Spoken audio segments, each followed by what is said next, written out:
Hi ladies, and welcome back to Dip Nails and Wigtails. In today's video we are going to be talking about washing your human hair pieces, whether it is a wig, a topper, extensions. This applies to all of that, and even your own hair. You do not want to skip through this video. I am going to talk about a few ingredients that you need to stay away from altogether, and a few that you should only use in moderation, and why. Also, please don't forget to like this video. It is free, it doesn't cost anything. Let's get into the ingredients first. Okay. The number one ingredient to just avoid altogether is parabens. Let me tell you why. It can over dry your hair, fade your color, irritate the scalp, and even cause hair loss. Go figure. They disrupt the hormone function, the reproductive system. They can cause fertility and birth problems because it will penetrate through the skin even though it's on the hair and break the barrier. It can trigger and increase breast cancer. So stay away from parabens. Over to the back, scroll through those ingredients and look. Second thing we're going to talk about, this is like a controversial subject. I was wrong until I went down the rabbit hole of information. Silicones. Are silicones bad for your hair? Yes and no. They cause buildup, but they also help with heat styling and all of that. So there are good silicones. The good silicones you want to look for are, I'm probably gonna pronounce this wrong, but I will put it up on the screen. Climethicone. These are water soluble, and amidethicone. They are both good. They're water soluble. The climethicone one that I mentioned first is the better of the two because it rinses out even better. And the main thing is, after you wash, rinse that hair well. When you think you're done rinsing, rinse again, and then rinse one more time just to be safe, because that's the problem. People don't rinse well enough. The bamboo silicone mix, I'll show you, which a lot of people love, it does have parabens in it. I did not know that until I started doing research, so do with that what you will. Both of these silicone mixes have parabens. On the back, they're both going to say it, so you might just want to avoid them. Now, a conditioner that I like to use, the Moroccan Gold Series conditioner, it does have a little bit of silicone mix, also, or silicone also, so does the shampoo I use. They are smaller amounts, but it is enough to help coat the hair. That way you get that heat styling protection. They both have the good alcohols in them. So there are good alcohols and there are bad alcohols. I will again leave all the articles down below if you would like to read all this for yourself. So silicone, I always thought was really bad, and I thought that was the ingredient that was just trashing hair, but it's not necessarily true. Not all silicones are created equal, and some are good, some are bad. Sulfates, you only want to use a sulfate when you want to do a deep clean. So say you've been using silicone bamboo mix or one of those, and you want to clarify your hair. This you would just want to use very sparingly. If the hair starts to feel heavy or like weighted down, you might want to get a little bit of clarifying shampoo. Be careful, read the back of the label. Any clarifying shampoo is going to have sulfates in it that I found. There may be one out there that does not. And after you give it a good clarifying shampoo, so make sure you have a good conditioner, read the ingredients, make sure it doesn't have anything bad in it. Just again, avoid parabens at all cost. Just stay away from them. It's not worth your health. It's not worth any of that. Real quick, I forgot to mention what silicone does though is it coats the shaft of the hair, which can be a good thing, but if you're not removing it, you know, regularly with a good clarifying shampoo, then what's going to happen is it's going to cause so much buildup, and it's going to have that weighted down feeling that I mentioned earlier. When should you wash your wig? I just know when to wash them. Like, I'm not a daily wig wearer. I wear my hat hair at home a lot, so for me, I can go sometimes months without washing my wigs, but when they start feeling ratty and tangly, that's probably when it's time to wash. Get you a good argan oil or something with good ingredients. Oil the ends. I like to oil mine before and after wear. It just helps. Just put a little bit in your hand, rub it down the end. That's going to help you keep the wig hydrated, because you got to remember, it doesn't have a scalp to give it oils. So it's not getting any of those natural daily nutrients from your scalp like your actual hair would. So get a good oil.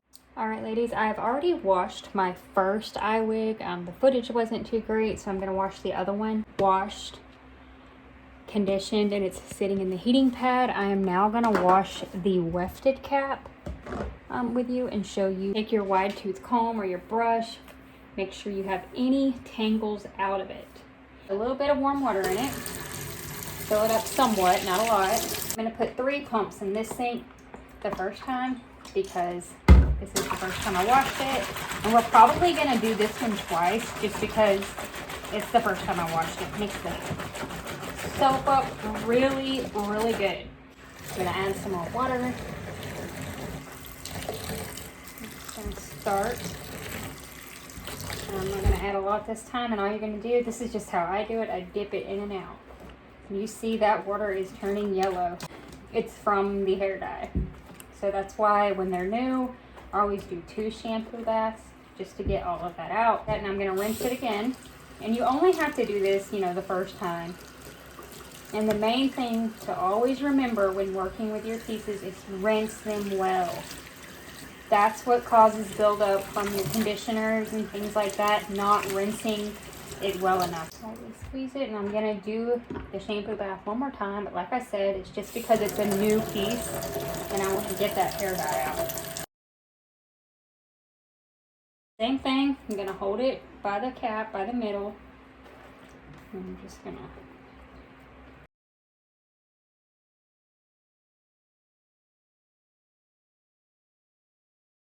You don't have to go crazy with rinsing the shampoo like you will the conditioner, but you want to make sure you get it out. I'm going to give it a little squeeze, and when I do this, I'm not like putting any pressure at all. Now I'm going to wring it out a little. Just lightly press it. Again, you don't have to use a comb. You don't even have to, you can skip this step, especially if your hair is dry and unmanageable. I just take the wide tooth side. I like to make sure there's no major tangles. I'm not pulling on the hair at all. I'm just lightly doing it. And I'm using my Moroccan. I will leave the description in the box. This stuff is really good. It is expensive. A little goes a long way. Just get you a little bit on your brush. I highly recommend getting some type of brush. You waste less product doing it that way.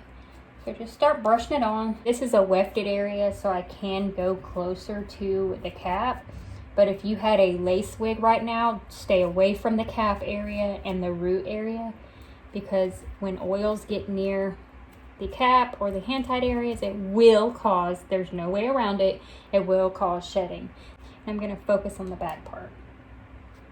And if you're new to wigs and they look like super thin when they're wet, don't worry. They all look thin unless they're crazy thick hair when they're wet. I mean, it's normal to see the cap, so don't panic. And do not go near this area, ever. It's all hand tied. I'm going to flip it, hold it in my hand, a little bit of product, and I'm going to act like I'm, you know, coloring the hair but skipping the roots. Really careful not to touch that cap. You don't even have to go that close if you don't want to. That's just how I do it.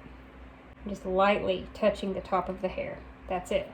I am not pressing it in. I'm just going to rinse this wig, but I'm going to show you how I wrap it in the heating pad. So this one's done. It's been sitting for 15 minutes. Let's just lay it here. And now this one is going to have its turn. I just roll it up. And then I'm going to set the conditioner on top of it to weight it down like this. All right, clean towel out. This is going to be the most important rinse of your hair. Because the conditioner is all around, I'm going to rinse down, but you've seen the whole time that's how I do it.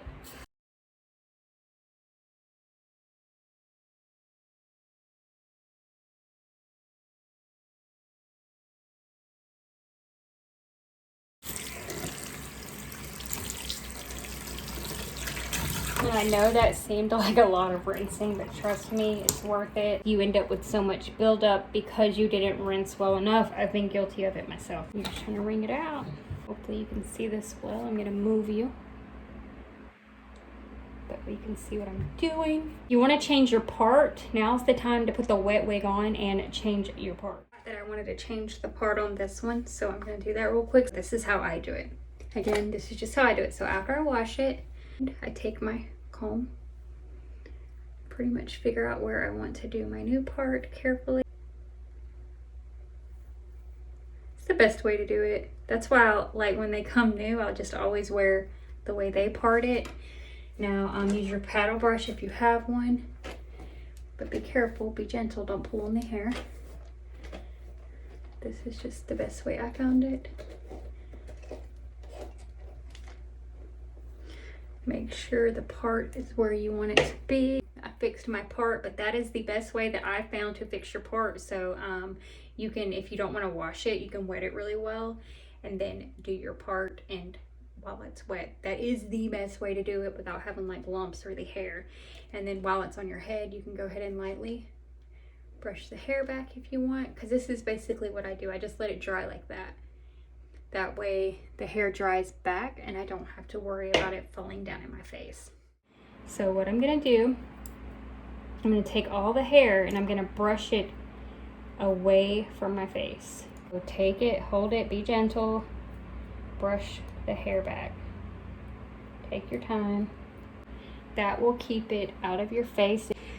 Now I will set this on my table in front of my fan and I will let it dry. Just want to mention that I did not get but one tiny hair out of that. I don't even know if you can see this. I wouldn't lie. And just one tiny piece of hair shedded. That was it. So this is how I set them up to dry. I always do this. I set them in front of the fan. I want to thank you for watching. Please don't forget to like this video and have a great weekend.